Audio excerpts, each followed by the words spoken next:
There is no other organization that compares to Jehovah's organization. Everything the organization provides and helps with is free of charge.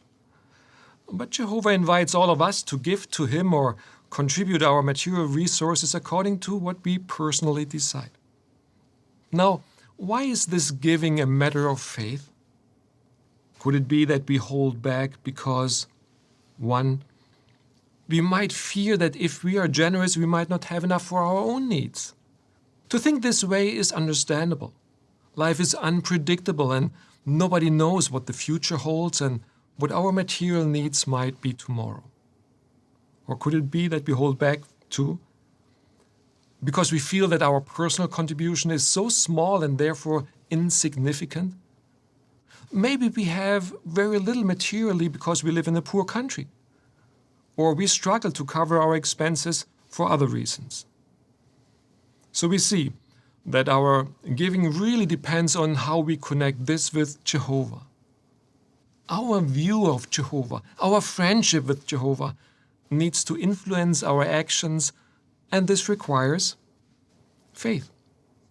This is 1 Corinthians 16, and we read verse 2. On the first day of every week, each of you should set something aside according to his own means, so that collections will not take place when I arrive. So the Apostle Paul encouraged Christians to plan ahead, to give.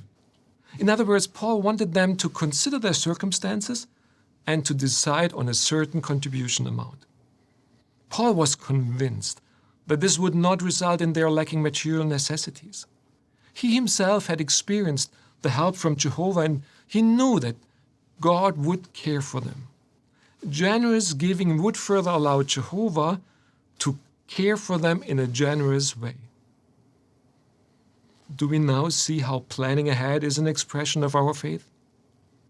When we do this, we are putting Jehovah to the test in a good way. We want to experience how it feels when Jehovah sees us setting the right priorities and in turn becomes our protector and our rewarder. Dear brothers and sisters, you are displaying this kind of faith. Many of you set something aside so that you can contribute when you come to the Kingdom Hall. Others consider their expenses and their financial means, and they decide to regularly donate electronically. Even when circumstances have not allowed you to donate the way you've done in the past, you still find a way to give your contribution to Jehovah. Jehovah promised to care for our needs. Do we really believe that? If we do, our faith will help us to give generously. We're watching Gajus Glockentin, who is a helper to the publishing committee. He's taking us through the item, Enter the Door to Activity and Faith. Set something aside for Jehovah's work. And hopefully by now it's obvious what this something is. It's very much about money, isn't it? Apparently, God is broke. God needs cash urgently. So much so that an entire talk on the 2021 Powerful by Faith Convention needs to be dedicated to reminding Jehovah's Witnesses of their privilege of setting something aside, setting money aside specifically for Jehovah's work. And in support of this message, Gajus Glockentin reads a Bible verse in 1 Corinthians 16 verse 2. On the first day of every week, each of you should set something aside according to his own means, so that collections will not take place when I arrive. Gajus Glockentin is obviously focusing on the early part of that sentence. For me, what's most interesting is the second part. It seems that this whole giving thing was an established practice, as it would be in any man-made church, any man-made religion. The point of this particular verse seems to be the latter part, so that collections will not take place when I arrive. Isn't that interesting? So collections were already commonplace, it seems, in the Christian church, when Paul was writing, he was purely acknowledging that this was happening. He just didn't want those collections happening when he was there. He wanted it to be very much out of sight, out of mind, that collections were taking place because it, for whatever reason, made him feel uncomfortable. That's what I take from this verse when we read it in context.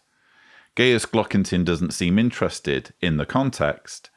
He's just interested in finding any excuse whatsoever to remind Jehovah's Witnesses of the need to donate because apparently their protection is involved.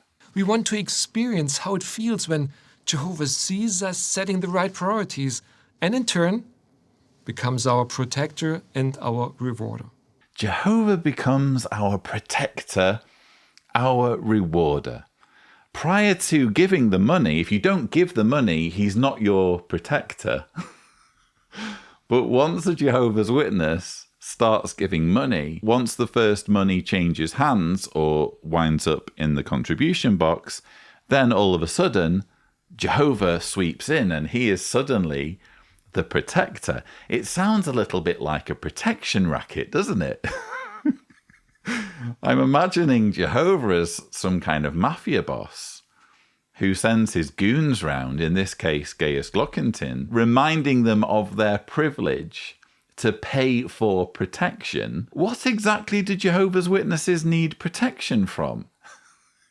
It seems fairly obvious that if they need protection from anything, or specifically anyone, it's Jehovah, and what Jehovah's going to do to them if they don't serve him acceptably, which includes, it seems, giving of their donations. So in a way, Jehovah is some kind of mafia boss, isn't he? And this is some kind of protection racket. But what most struck me about this talk is, and I suppose we've seen this coming for a while now, is how far this organization is deviating from the way things used to be at the very beginning. I'm sure many of you are familiar with the words of Charles Taze Russell in 1879. In fact, I featured them at the beginning of my Unrighteous Riches video. Thumbnail will appear here if Tibor is gracious. If you haven't checked it out, please do so, because it links in with some of what I was saying earlier about the building work. I mentioned at the beginning of this video Charles Taze Russell's famous words, which were printed in the second edition of the Watchtower. This is an albeit poor condition, but this is a bound volume, the very first Watchtower bound volume of the years beginning 1879. It goes through to 1887. I actually have a version that's in better condition than this, but I keep this on display because the cover's torn off and you can see very clearly that this is the very first edition of the Watchtower magazine, albeit in bound volume format. Anyway, if you turn to page 20, and I'll have a photograph appear on the screen from my bound volume, so you know that I'm not making this up, although you should recognize these words if you're a current or former Jehovah's Witness. It says, "Do not suppose these remarks to be an appeal for money. No, Zion's Watchtower has, we believe, Jehovah for its backer, and while this is the case, it will never beg nor petition men for support. When he who says, 'All the gold and silver of the mountains are mine,' fails to provide necessary funds, we will understand it to be time to suspend the publication." Now, I suppose if you are an apologist for the organization, you might be tempted to say, well, they're not begging. They're just reminding Jehovah's Witnesses of the privilege of setting something aside for Jehovah's work. Well, how often are you going to remind people in that way when they know already that they can do this? The more you remind, someone of something that they already know, the more it becomes less of a reminder and more a case of begging or pressuring someone to do whatever it is you're reminding them to do. And how many reminders are Jehovah's Witnesses getting at the moment? We had the May 2015 infamous JW Broadcasting episode in which Stephen Lett went so far as to say, we need money, brothers, because we have more money going out of the organisation than we have coming in at this time. You don't need me to play the clip. I'm sure many of you remember that. It was a real turning point because up to that point, I'd never seen such an overt request for money. It was just the occasional Watchtower article that I remember seeing growing up, or maybe the occasional reminder at the assembly or convention. There weren't any videos telling us to do this, not that I can remember. It just seems to be more and more a thing where Jehovah's Witnesses are reminded, begged, essentially, pressured to give their money to the organisation to the extent where it's being featured here in a convention item. We might consider our circumstances and feel that the contribution we can make is so small that it makes no difference. Do you still have 1 Corinthians 16 verse 2 open? What did we read there? Let us read it again. 1 Corinthians 16 verse 2.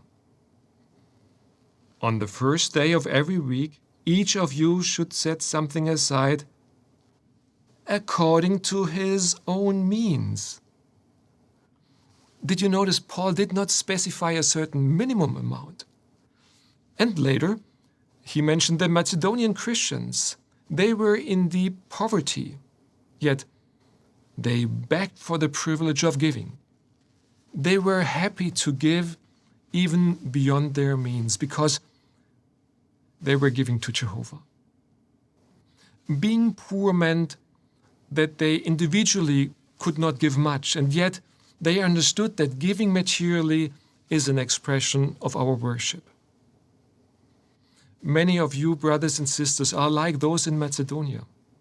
You have very little, and yet we see your faith by contributing generously according to your circumstances. No matter how small the amount might be, you imitate our generous God Jehovah. And you experience what one sister described in a letter. She wrote, "All these years I've been unable to give but small amounts of money at the Kingdom Hall." Yet she continued, "Jehovah God has given me back much more than I have given." Even our young children can learn to set something aside and give to Jehovah. Here at Warwick, we occasionally receive notes and letters from these young ones who want to give to Jehovah, and they tell us how they appreciate what the organization is doing, especially the videos. This really touches our heart, and we can only imagine how happy it must make Jehovah. Jehovah loves us for giving the best that we have. He values even our small contributions. Even small donations do make a difference and are noticed by Jehovah.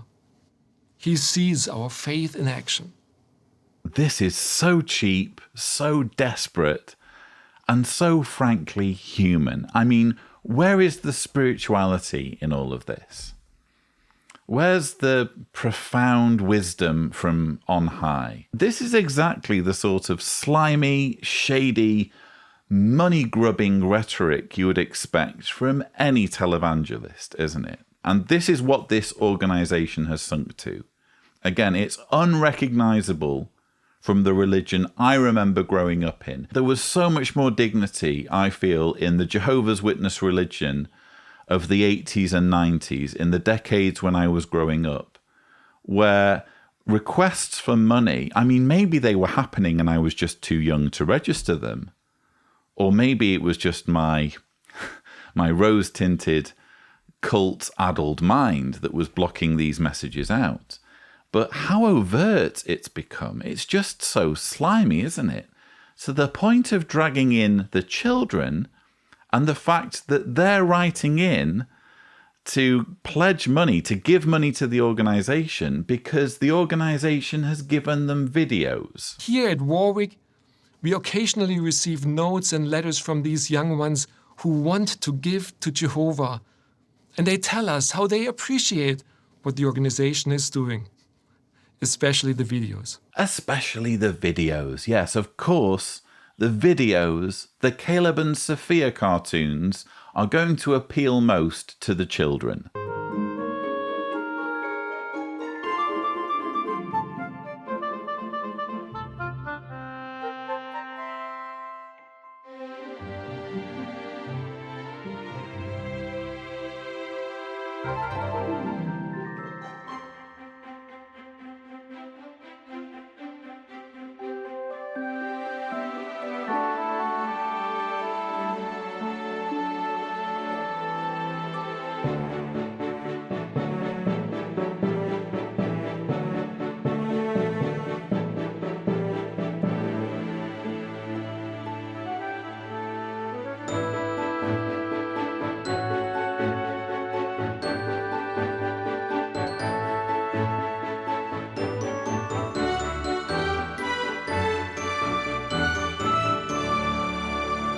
So this is apparently the sort of video that children have been writing in and thanking the governing body for, sending money in appreciation for these videos.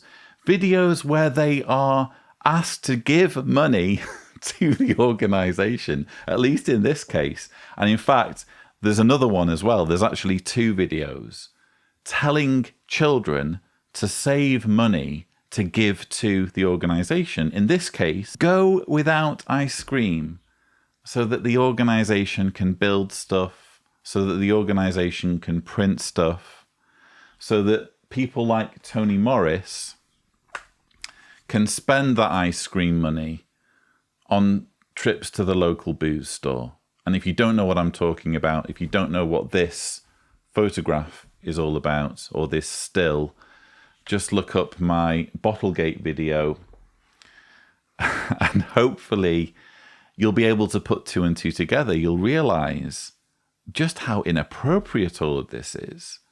Tony Morris, who's on the teaching committee and who has a say in what cartoons are made, doesn't have a problem with coercing children to give up their ice cream money so that the organisation can have that little bit extra money coming into its coffers.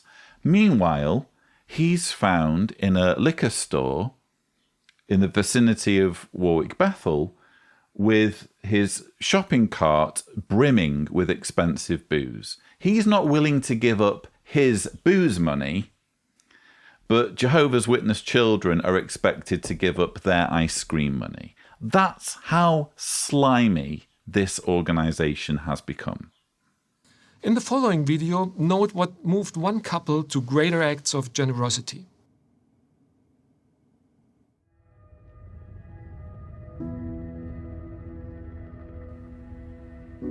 When a disaster struck in the north of the country, we immediately answered the call for help. Seeing our brothers and sisters in need was heartbreaking.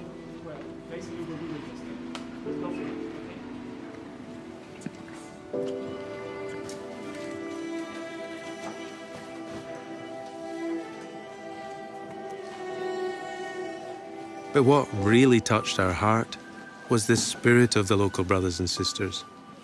They were like the Macedonians. They didn't have much, but they gave generously from the heart.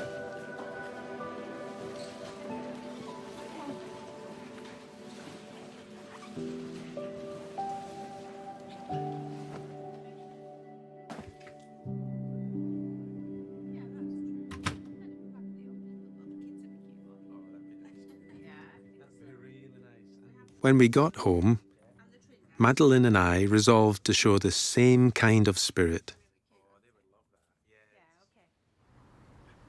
First, Our appreciation led us to review our contribution to the worldwide work. I've come up with this figure. Is this right?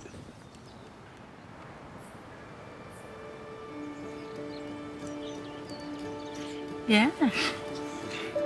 Let's just thank Jehovah.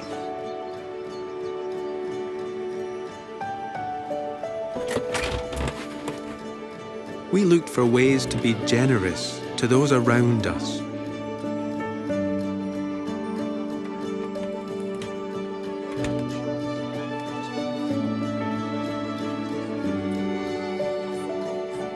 We discovered that we had the means to give more, so we didn't hold back.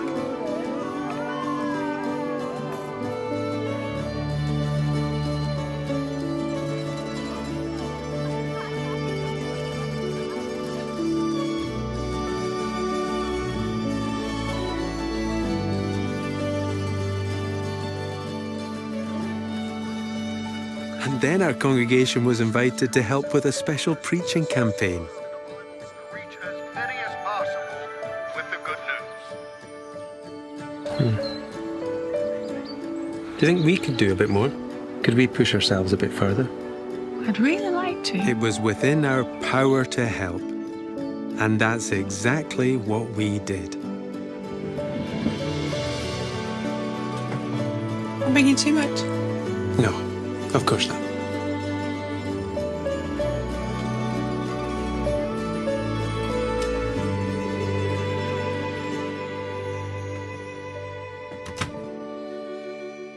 So mercifully, that's the end of the dramatizations for the symposium. Enter the door to activity and faith. We've just been seeing the character Anton and his wife discovering that they can actually give more money to the organization, in addition to all of the various ways that they're already involved in either preaching or assisting with the disaster relief work.